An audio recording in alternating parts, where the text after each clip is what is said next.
everybody. Guess who's back? Welcome to episode 7 of the Dead Pixel podcast. I'm one of your hosts, Mr. Brown, and each week I am joined by a multitude of co-hosts. The topic for this evening, what else could it be but Scottish independence? The votes are in, but the dust has settled. Probably the most interesting time, in my opinion, to discuss it. How are you, Mr. Orange, this evening? Yep, I'm not too bad. How are you? I'm very good. Now, Mr. Pink, I don't know if you remember, we had a discussion about the podcast when we were first starting out, and I said to you, if we get past 6 episodes, mate, yeah, it'd be a miracle. Well, it's episode 7, pal. How are you doing this evening? I'm still awaiting my £1 million. Was it $1 million? Yeah. Right, okay, no problem. Mr. White. And my throne made of gold. But wait a minute, guys. You Mr. get paid? We all Mr. get White, paid. Mr. White, how are you, pal? You okay?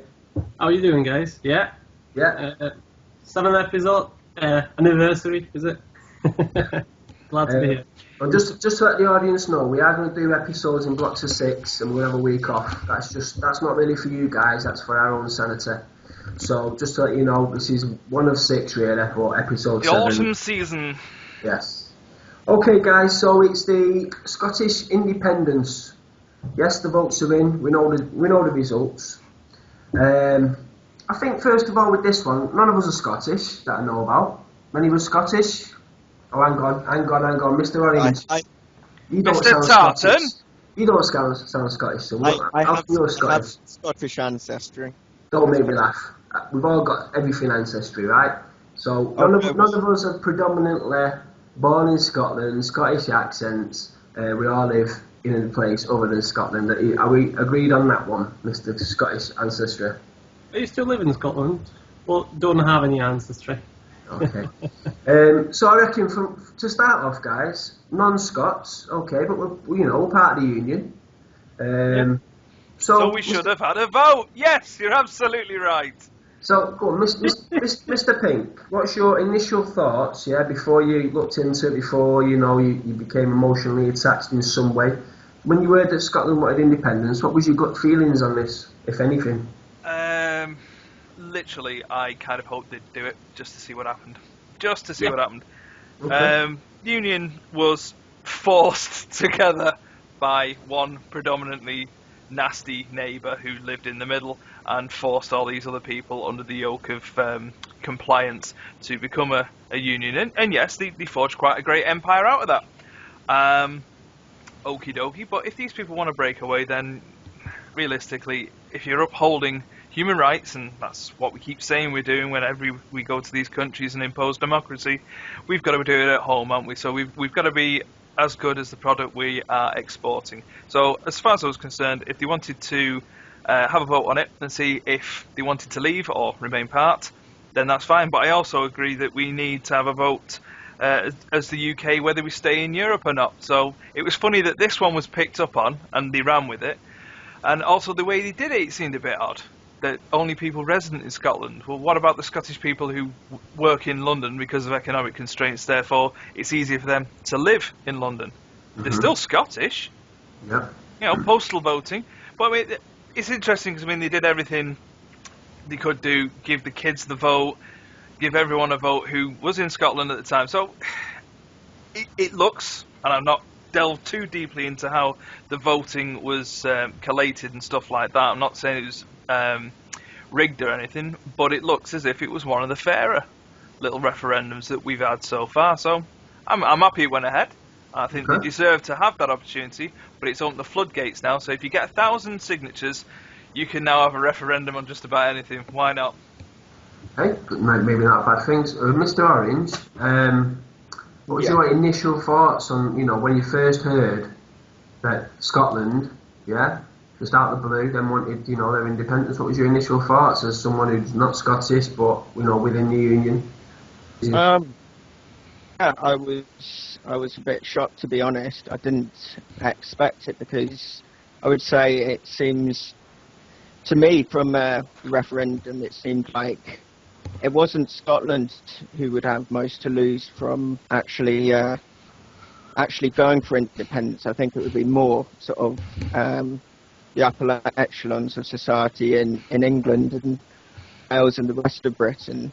That's why I think, you know, big businesses were so big in the campaigning, you know. Yeah. But yeah, my initial reaction was very shocked because I've never seen Scotland as having been fighting for independence in like last 50, 100 years. Yeah. It hasn't been since you last watched Braveheart, basically. Well, I think, yeah, you have a film like that, and there's a few. I mean, to be honest, it's Scottish nationalists who love that film the most, which in itself, my personal opinion's not a fantastic thing to be a nationalist. Yeah. But yeah, I was shocked. It seemed. Okay. Mr. White, now it's not giving anything away to say that you're not from the Union, but you know you are from maybe a nation that has had independence in the past, very similar to say what Scotland have tried to achieve. So what's your feelings when you hear about a country trying to break away from a union? What was your initial thoughts on the whole thing? Well, well, generally it's quite a new thing in modern history, is it? I mean, since the collapse of USSR, now many countries been willingly given a chance to get away from the union or from the bigger country, unless it's been done by force, is it?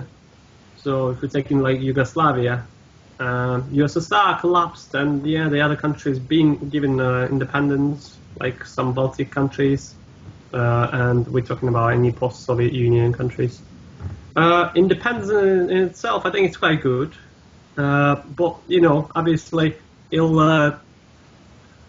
You can imagine United Kingdom will become not within G8 as long as they're going to lose Scotland, is it? Because obviously, United Kingdom now is quite a big producing country. If they're going to lose a third of their land and income, I think the country might just lose the state, their position at the world stage. And obviously, for me personally, I wished Scottish would get their independence to see how it goes. Okay, but if any particular reason, or just just because first of all, it will, as I said, it would be like a precedent. Do you have that word in English? Of course we do. Yeah, it would be a precedent. It would be like something that never happened before, like a peaceful referendum. Allowed side for the country to to go their own path. Yeah. And obviously, it will give a good and positive light to other countries, that want to find themselves in the world, with their own opinion where to go, right?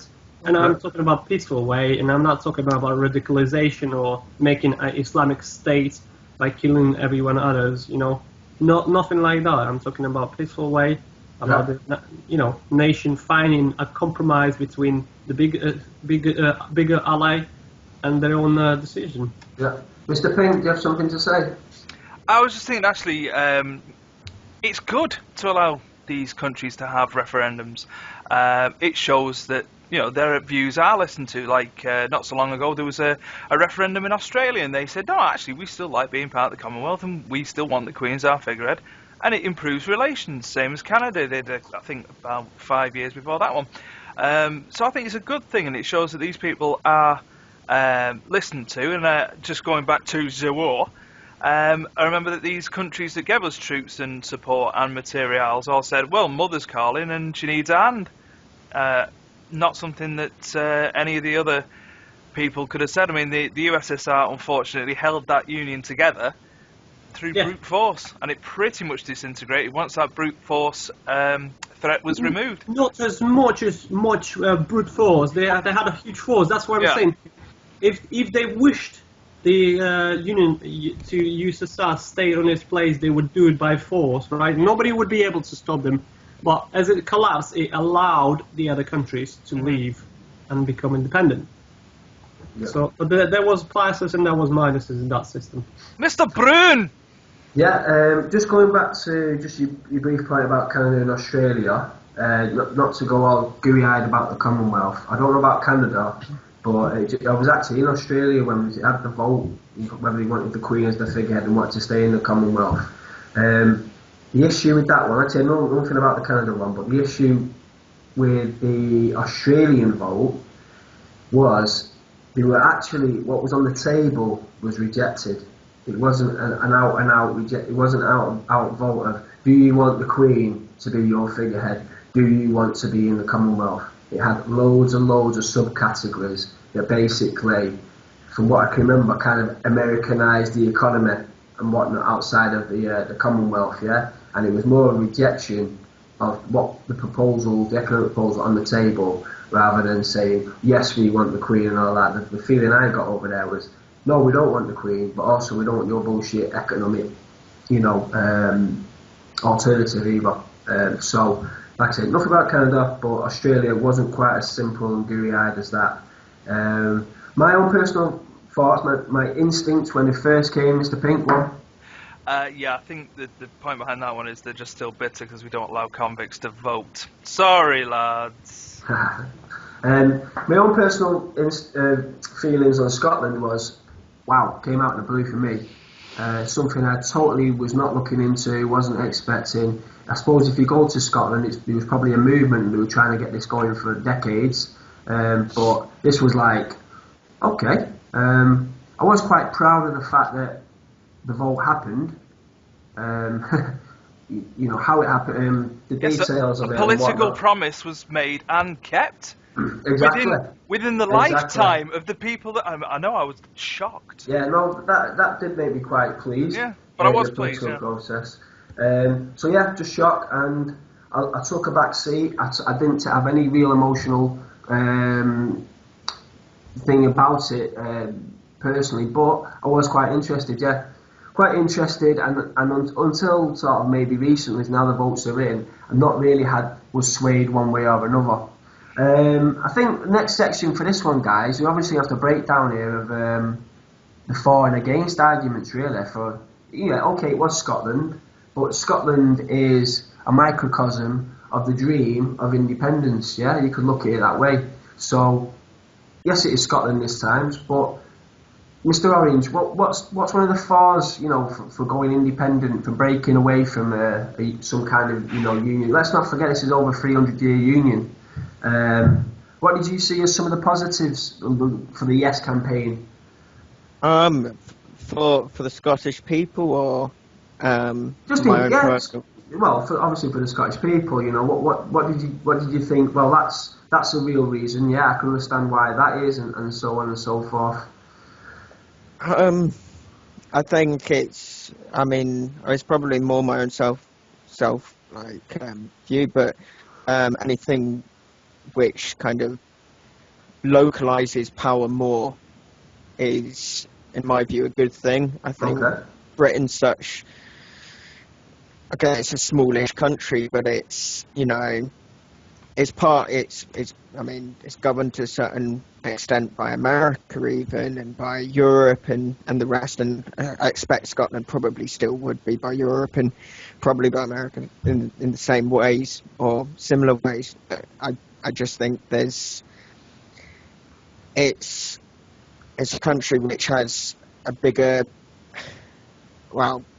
socialist mindset in there, or a bigger proportion of the people open to those ideas. So you're talking about the fact that they always seem to vote Labour and whatnot, and there's no Tories up there and whatnot, yeah?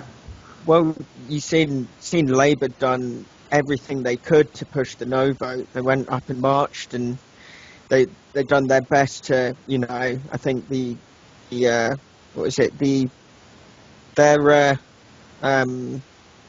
their motto was, "It's not worth the risk," and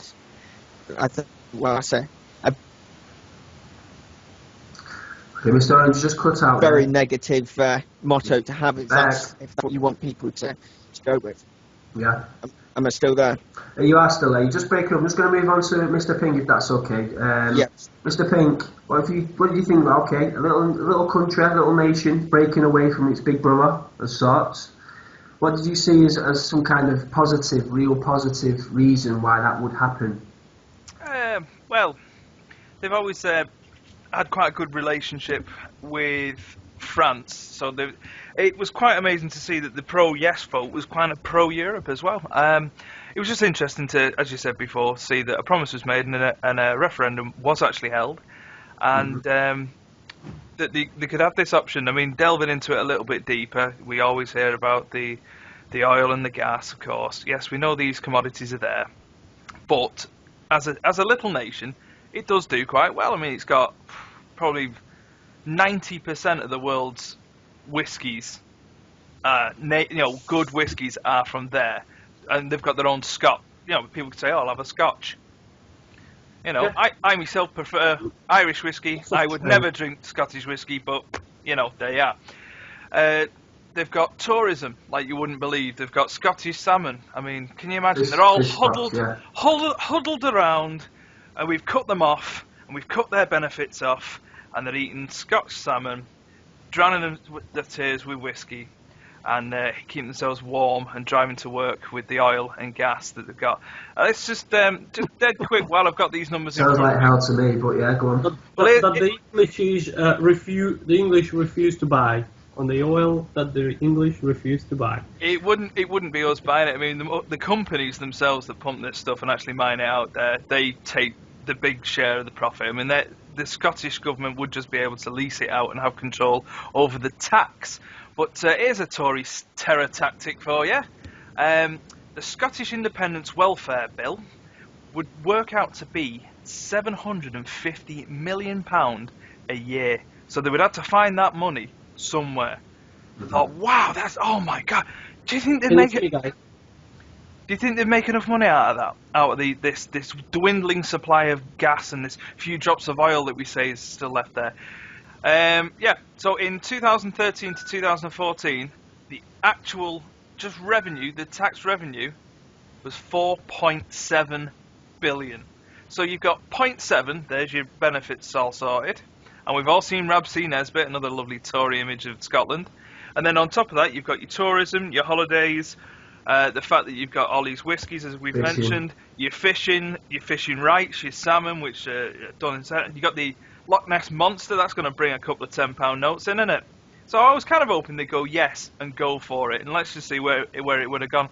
I mean, if we'd have had to, even if we'd have had to rebuild Hadrian's Wall, at least there would have been a couple of jobs actually provided by Westminster for nice northern territories such as Lancashire and Yorkshire and Cumbria. People that have been starved out of an actual work solution since they shut the other big industry stuff like steel, coal.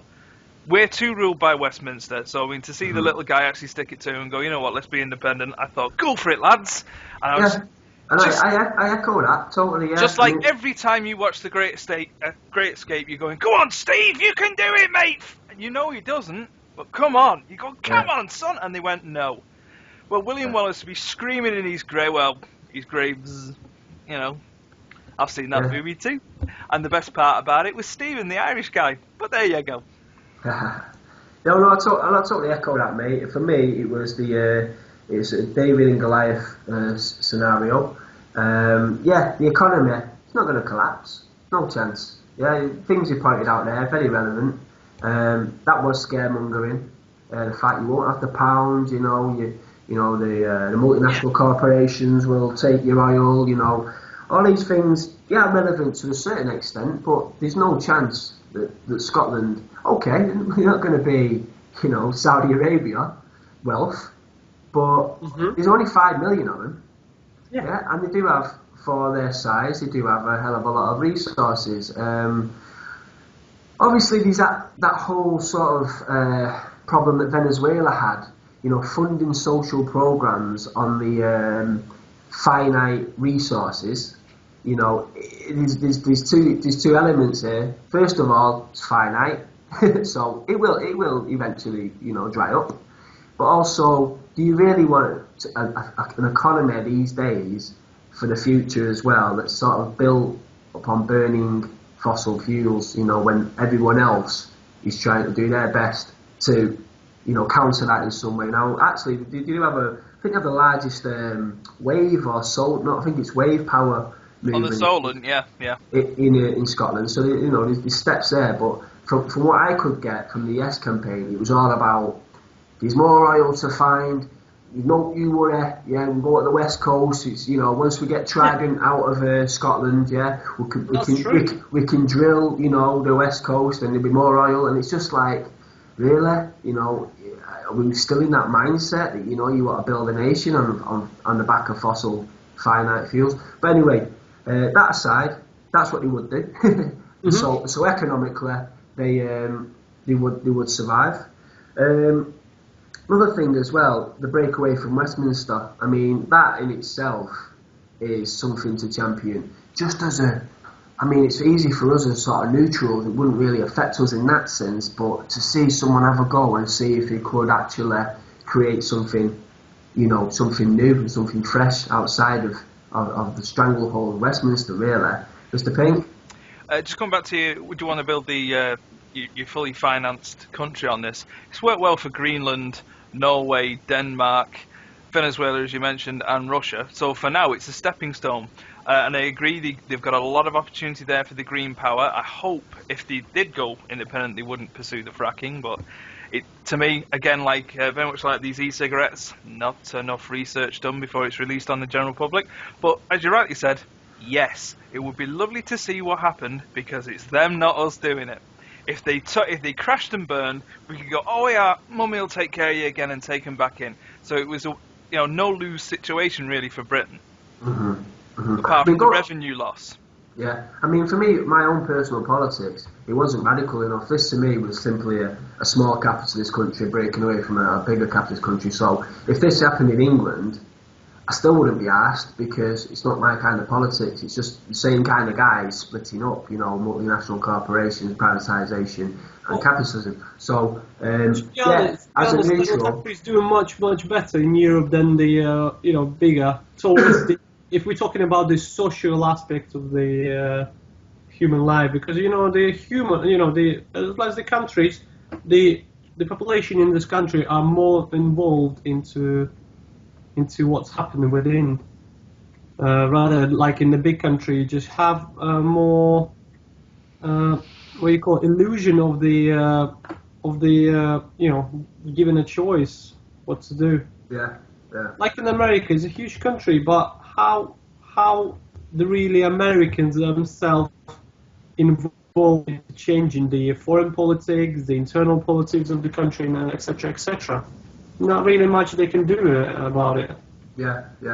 I mean, some of the other things as well that I just thought was actually really interesting and positive was the fact that it galvanised politics in Scotland. There's a massive turnout. There's people there, that actually cared about politics, and we're told on a daily basis that politics is just like, when we have all of our votes, 40% turnout for the general election. I think what this proved was, if you get the right question to vote for, people do become galvanised. So it's not that people are losing interest in politics. It's just that the politics on offer 9 times out of 10 does not interest the people, and I think that's been proven with Scotland. They really do. And also as well, I would have loved to have seen Scotland vote yes after the total monopolisation of the media that just basically said it was all scaremongering, wasn't it? I mean, let's face it. Oh, yes. You picked up a paper in the national press, yeah, and they were basically saying it was just scare story after fear-mongering. So in the face, I'm sure as we all know, every election, usually the major papers, the one that they backed, wins the elections, yeah? Would have been nice just to see that stranglehold in the media just be broken for once. That doesn't work. Mr. Orange. Yeah, I was going to say that's the main point I found with this, or the most depressing point of this vote is it did seem that there was 45% odd which were, solidly in the no camp, in the yes camp for the last month or so. And it was the other 10% who, a lot of them were thinking yes, but just got swayed by that. And it just made me think, it's so depressing to think that population or, that many people can be just manipulated into voting based on fear rather than, you know, what they actually believe or what they actually want. Yeah. Mr. Pink? It was just something Mr. Orange had said then. It just clicked. Because I did notice that some of the no campaigning from the British politicians was a little bit anarchic and a little bit odd. I mean, Ian Duncan Smith in particular. The name itself, no thanks. Just total bollocks, is it? Sorry, I misheard that. You know, the name of the campaign that the you know for the union was called No Thanks. Sounds already ridiculous. I'm sorry. Well, really... I think it's because Ian Duncan Smith got a little bit confused between, as Mr. Orange said, there was a yes camp and a no camp, and he wasn't really listening, and he kind of just went, camps, yes, for the people that vote for yes. Because he's also, by the way, the quotation about their welfare, he was the author of that one. It's going to cost you $750 million a year just to look after your benefits as it stands. Oh, well, that's all right. We've still got the $4 billion we've got coming in just from the oil and gas. Where does $4.7 billion a year go to in Westminster? Yeah. Well, I think we covered it in previous episodes. Was a big one. Yeah, I was just going to say, is it the old Tony Blairite, we need boots on the ground? Why do we need boots on the ground, mate? If you'd have done a job right the first time, we wouldn't have to go back for the third or fourth bloody time to try and sort out this massive mess that's been left behind by the non-implementation of so-called democracy, which people have killed and died for, to bring to people who didn't bloody want it. God. Right, let's focus, Mr. Pink. Right, guys, for Scotland, has anybody got anything further they want to sort of said, yes, that was one great reason that I picked up on for independence before we moved on to the sort of the against arguments? Anyone got there, you know, something that's sticking out that we've not covered there, Mr. Pink? Although you did touch on it, Trident, because I would have loved to see the response from Westminster of, yeah, we don't want these. You're going to have to find somewhere else to put them, because you think the NIMBY crowd's bad when you want to put a wind turbine on top of the moors in Yorkshire, let's say. How about a nuclear Trident missile base in Whitby, in Whitby Harbour? It's not going to go down well, is it? Why don't we have that at the end of the Thames?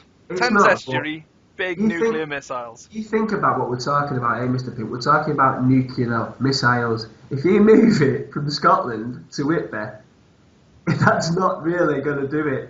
If Britain is attacked, or if Britain fires nuclear weapons, we actually land. We store them all up there because there's lots of space and there's not too many people to go, we don't want them in our backyard. But if that becomes... There's a big reason before it, is it? I mean, Russians' rockets, would be targeted at the nuclear facilities. Dead man switch, yeah? Not really, no. Yes. We're talking about all the major countries that has like a pre-existing... Yeah, but come on, you land 2 on Britain, on the UK, that's them gone. Yeah, anywhere, Blackpool, do some fracking, boom, gone. Yeah. So I appreciate it as a symbolic, but then again, it's like the SNP want to join NATO, so it's like the big whole, right? We will be nuclear free. We will move the nuclear weapons to say Westminster. Yeah, like that's going to do much with a nuclear bomb. I would love to see. But let's join NATO. Who guess what they have? They have loads of nuclear weapons. Let's be part of their, NATO rejected it. NATO rejected it. They said they would have to get rid of their weapons of mass destruction and their chemical weapons before they could join. I said, what do you mean? Haggis. Deep fried Mars bars. Yeah. Exactly. No, I say what you're saying. To move from a symbolic gesture, yeah. But come on, when it comes to nuclear weapons, it would have led to a lovely discussion on nuclear disarmament, and I would have absolutely relished that, because the entire country of England going, no, we don't want these mobile 30-year-old missile-carrying submarines, which their entire thing is to hide from the big communists that don't exist anymore. So why the hell are we? There's a couple of billion saved. Exactly, yeah. Exactly. Well, I'll tell you what, guys. Let's move on to the against arguments. Yeah. I'll start us off for the change. For me personally, to fund this economy, I don't know. Scotland, and Mr. Orange did touch on this before, does have quite a left-leaning socialist history. However, its present history is not that. The SNP is not Labour, Scottish Labour, it's not Socialist Scotland. So, this is my personal opinion, the SNP being in power is very similar to one of the clown parties that we have in England, yeah? Now, if it was a socialist party, or if it was something that looked like it could develop into something like that, then I would be a hell of a lot more excited and galvanised myself for them to break away to see what they could potentially do. However, Alex Salmond had already said to sort of add to the oil wealth and whatnot. Obviously, these are finite things. A way of bringing in business would be the old free market rule of lowering interest rates for corporations, yeah, lowering taxes to bring them on board, yeah. It then becomes privatised corporate Scotland in the long run. Now, what you would need to overhaul the SNP in the elections in order to have more of a welfare state, yeah, something I could be quite interested in myself. Or if they were to stick with the SNP, the argument would be, and this comes from Alex Salmond as well, he's already said the way that we'll bring in, business is by lowering business tax and whatnot to get in. Mr. Orange, got something to say? I was just going to say, I mean, my view would just be it's absolutely nothing to do with SNP being anything other than, another capitalist-leaning party. It's just the fact that it's a smaller concentration of people who, are actually, I can't talk with that, I've completely lost my thought now. The SNP is just another capitalist party. Yeah? Yeah. So your thoughts on a small concentrated geographical area like Scotland would have more chance if it did change to be in a socialist country of getting results, something like that, was it? It's just that you could have, I mean, if you had a Scottish Parliament, you could end up having, people may get quickly disillusioned with it in Scotland, especially if it's billed as this, independent dream, and what happens is, it's just the same shit year on year, but it's just from a different thing, a different side. I think there's more, there's a lot more working class in Scotland as a proportion who are engaged in kind of socialist ideas than there are in the general England. I think England has maybe in the north more, but the south kind of balances that out. Yeah. I just think that you could find some of the left wing, maybe forming a party which maybe doesn't get in, but it gets, a certain representation there. Yeah. And then you would have in Britain, or what is, it wouldn't be part of Britain, but in this area, you may have one strong party which is socialist and has a say, and that would be, I know it's not much, but that would be what, well, as a socialist I would be, hoping for. Yeah, and actually, you think you made two good points there. The fact that it is a smaller concentration in a geographical area means that change can happen quickly. Yeah, simply by being less people, small geography. So if he was at an election and he did vote for a certain party, it would take less of time for changes to happen. But also, I think another good point there that I think you're sort of leaning towards was, yes, the SNP would be in power, but their opposition would, and I do believe what you say, from what I know about Scotland myself, it would be a very strong left-wing opposition.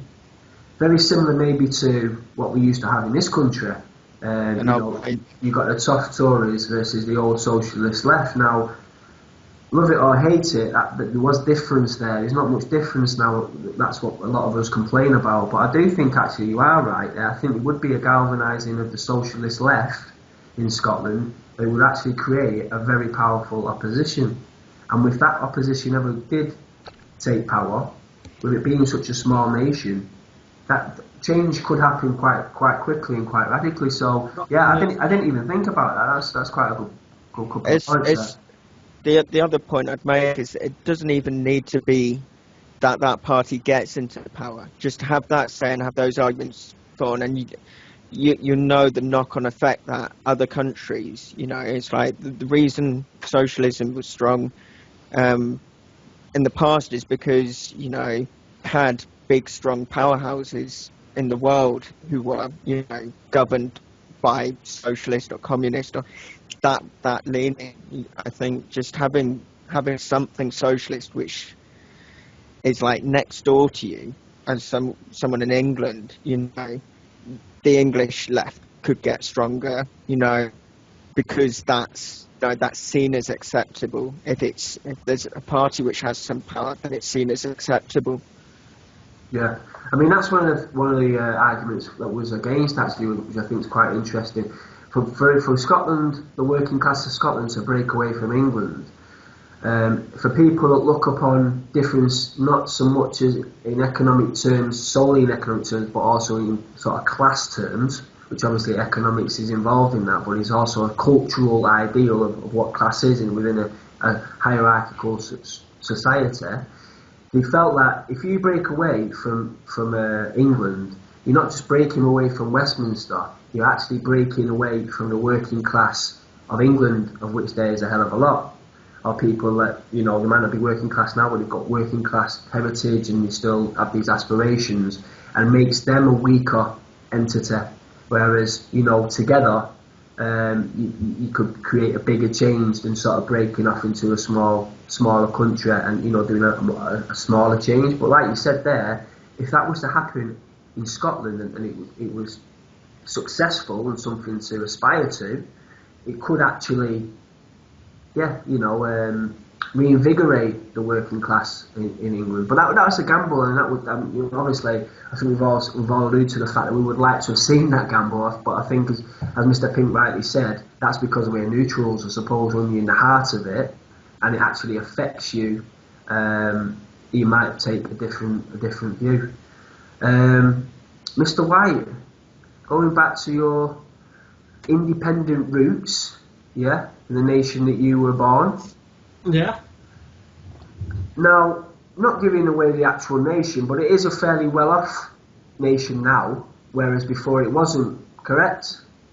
No, not correct. I mean, when I say welfare, I mean the nation I was in. When I say welfare, I mean it's considered a success story. It's not considered a negative that your country went independent, correct? Yeah. Okay. But it didn't collapse. Well, because it's now in European Union, obviously.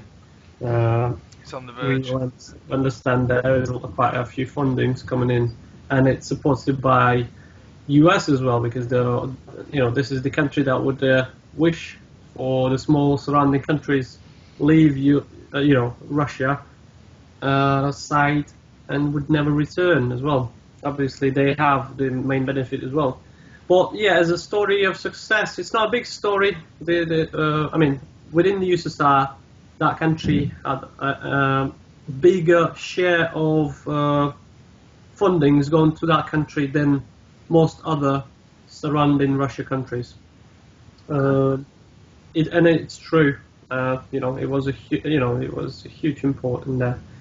But now it's a good story. It's European Union, the countries now there is jobs. Honestly, it's still bad situation for pensioners and that kind of stuff. But it's quite common to all countries, basically, with aging populations and slashing welfare funds.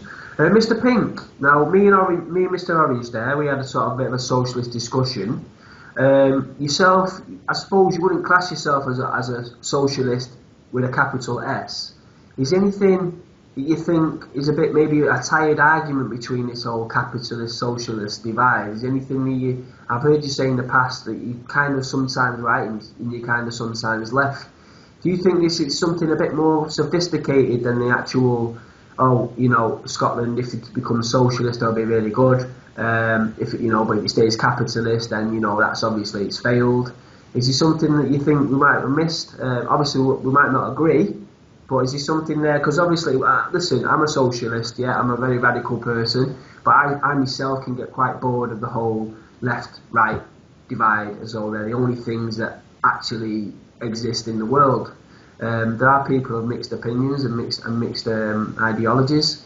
Is anything in regards to Scotland that you think doesn't have to necessarily be socialist? It doesn't necessarily have to be capitalist. It could be something between the two that could be successful, or any sort of path of failure that you might pick up on. No. No. I think they really stood a chance of, and it wouldn't have been. I don't think they would have been able to pull off a fully socialist state.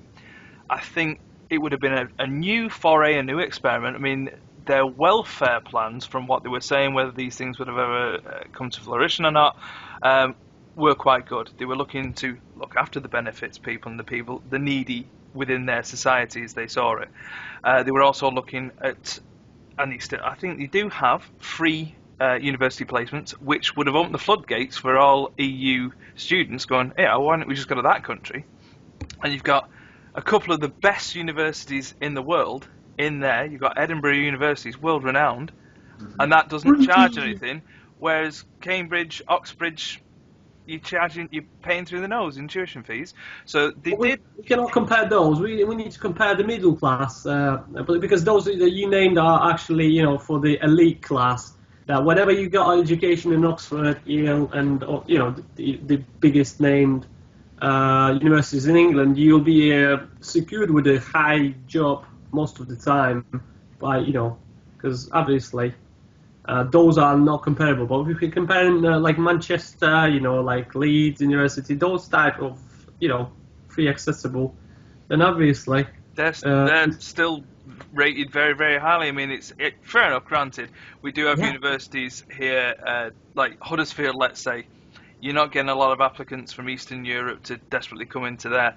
But again, with Scotland, you do have a lot of universities that specialise in things, much like the old Manchester Met, Manchester University, when they were split. They both specialised in different fields. So it would have been good to see how they looked after the social side of things, but they would have had the opportunity to back it with fully homegrown capitalist gains, i.e. their own tourism market, their own shortbread capitalist empire there, their own whiskey thing. They do sell these things well. They do have their own fisheries, their own branded ones.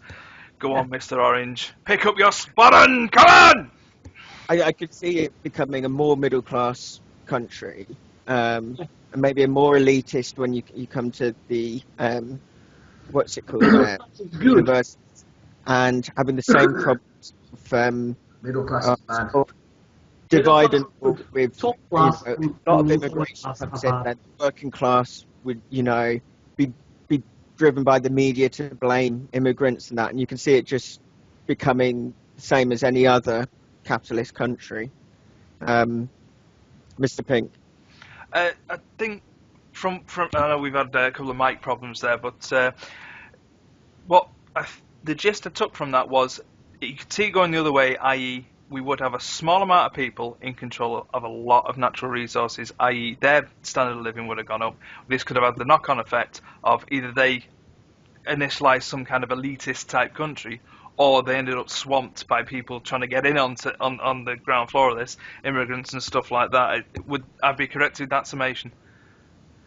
I wouldn't say that, because I would think, to build a country, sometimes, you need a lot of immigration. I'm just thinking that it would be controlled by, the resources would be controlled by the same elite, just maybe a Scottish elite. And obviously workers would be from all kinds, but you could see, they'd maybe need a lot of immigration to build that. And then sort of the same problems that you get with, working class workers in the country, the poor in the country being sidelined, and the immigrants being blamed, and the same sort of thing which happens in any growing capitalist country. Mr. Brown. Mr. Brune. Regards to the immigration side, I've got a feeling, we will never know, but this whole Scottish nationalism and the fact that Scotland is not a big country, outside of its major cities, there's not much, very, very little multiculturalism. I've got a feeling that it may have gone a little bit racist, a little bit immigrants out. Yeah, I could see that. I could really see that. We don't know. We really don't know, and it wouldn't have been. I've been living there. I must say that I've never spot.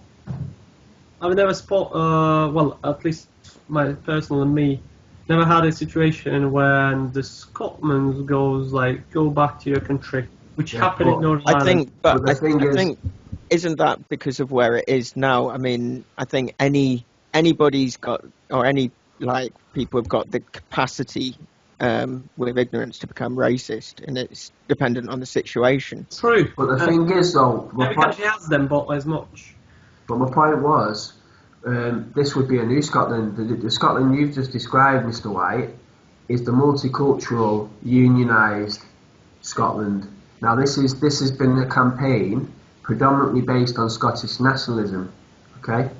So the fact that you say you go now, it's because it's not allowed now.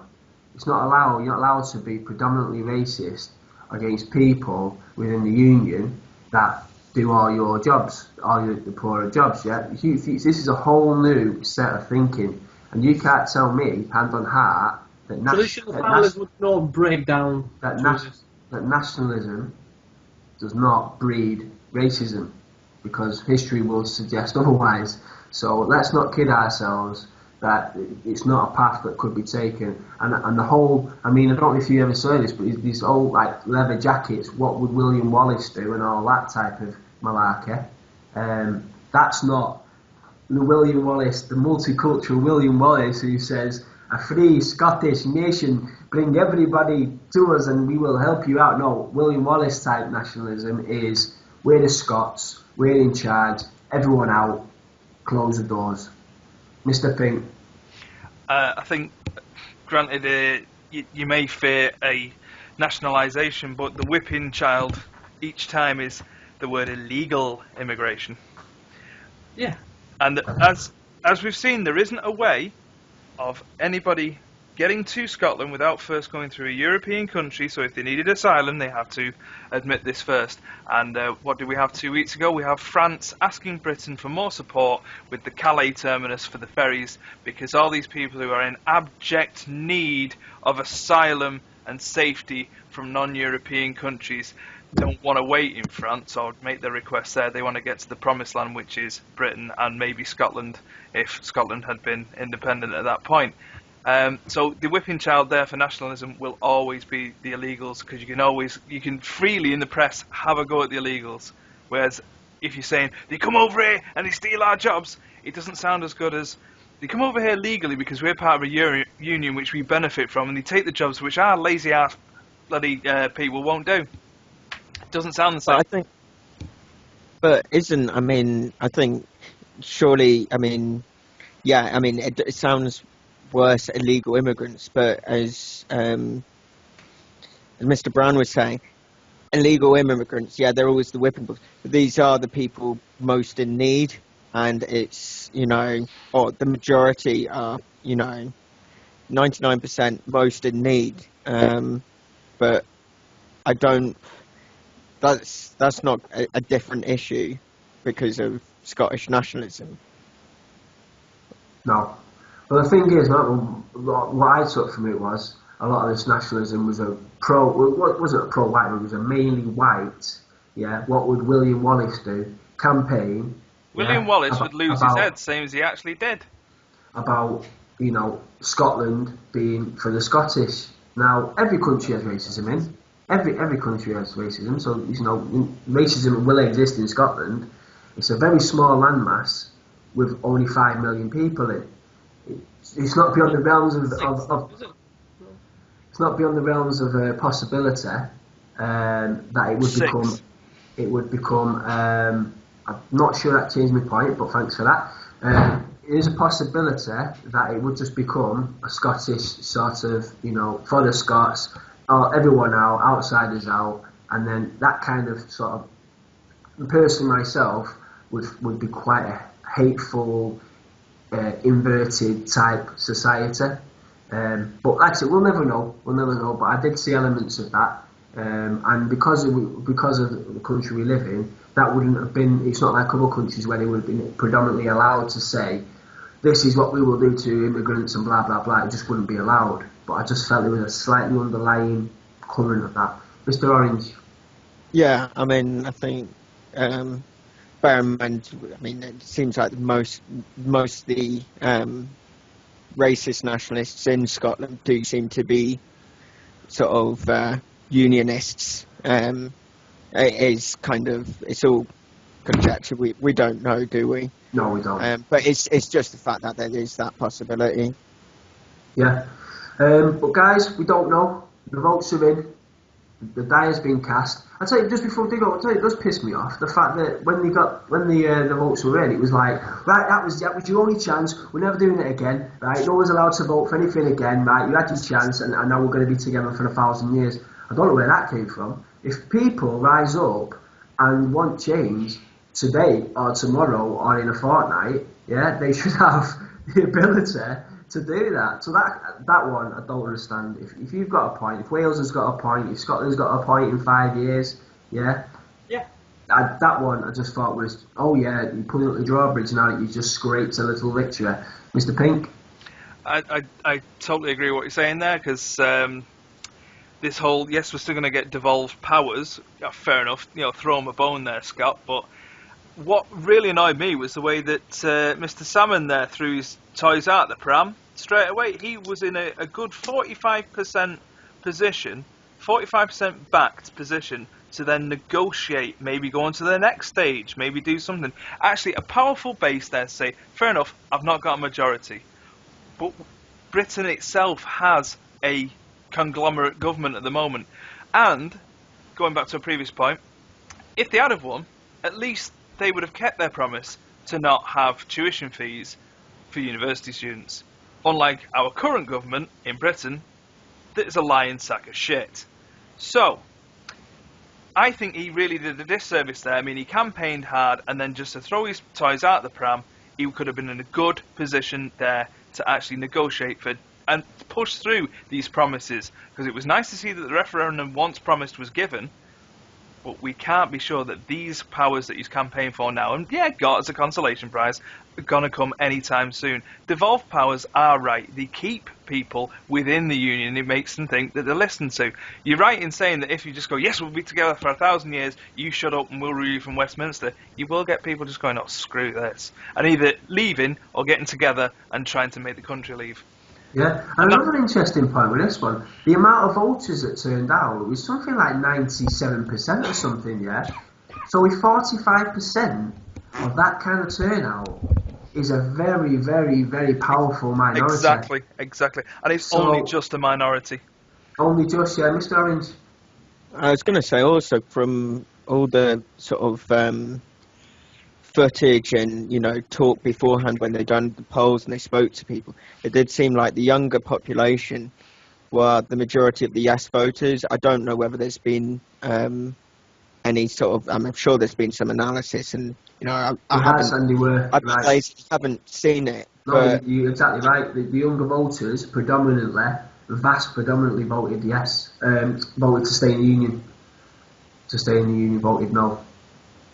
Oh, you're saying the younger ones voted no? Yeah, that's what the polls are saying, yeah. Yeah. Right, okay. So that kind of backfired because I think they were instilled into the political process as to back up, thinking they were young minds, but psychologically, young minds are not willing for big changes. Right, so conservatism of youth. But only for self-preservation, because the ideas are too big. They thought something radical for somebody that young They predominantly voted with the status quo. Yeah, you're exactly right. That's actually. Well, no, I mean, I think I'm completely wrong because I had it the other way round. And I had it the other way round. You are totally wrong, Mr. Orange. I do apologise. Totally wrong. Sorry, I thought you were saying. No. I mean, I from what I'd seen when they'd interviewed, it did seem like sort of the parents and families were the ones who were saying, "Oh no, we should stay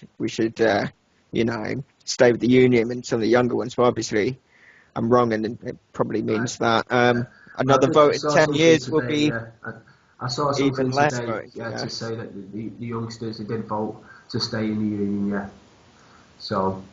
Oh well. So that kind of backfired because it was Alex Salmon that tried to get all those extra votes. The promise of salmon, scotch and oil, like peace, bread and land, just backfired totally, didn't it? Ah well. No northern socialist utopia. Oh well. Shame. Wales, you'll go next. Yeah, go for it, guys.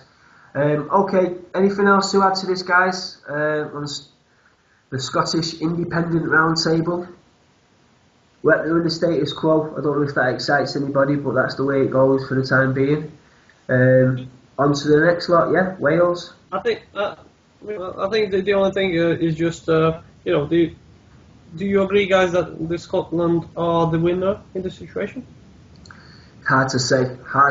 Actually, yes. I think they have won. They didn't get their independence, but they're certainly going to get more attention next time they ask for something. Mm-hmm. Which is more than, like, as I said before, Lancashire, Yorkshire get, Cumbria get. I mean, they've been screaming for jobs and some kind of security for years. It's ever since the mid-'80s. Mm-hmm. Now they're not bothered. Westminster couldn't give less of a shit.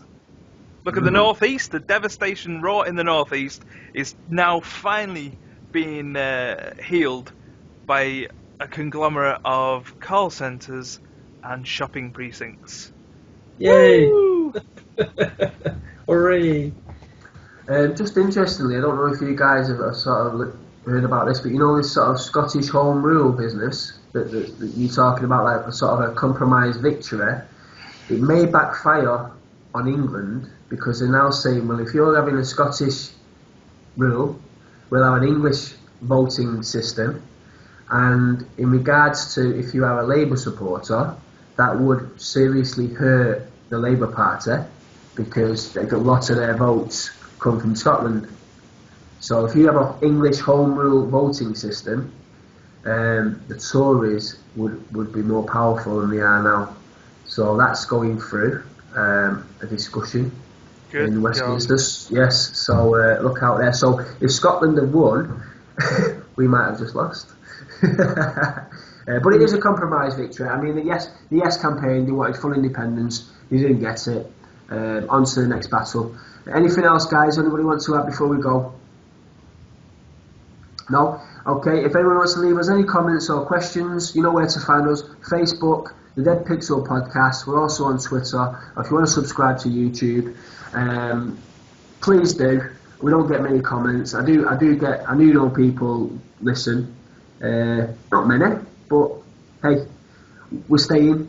We're past 6 episodes. I never thought it would be. So it looks like we're staying. All right, guys. Well, it's goodbye from me. And good night, guys.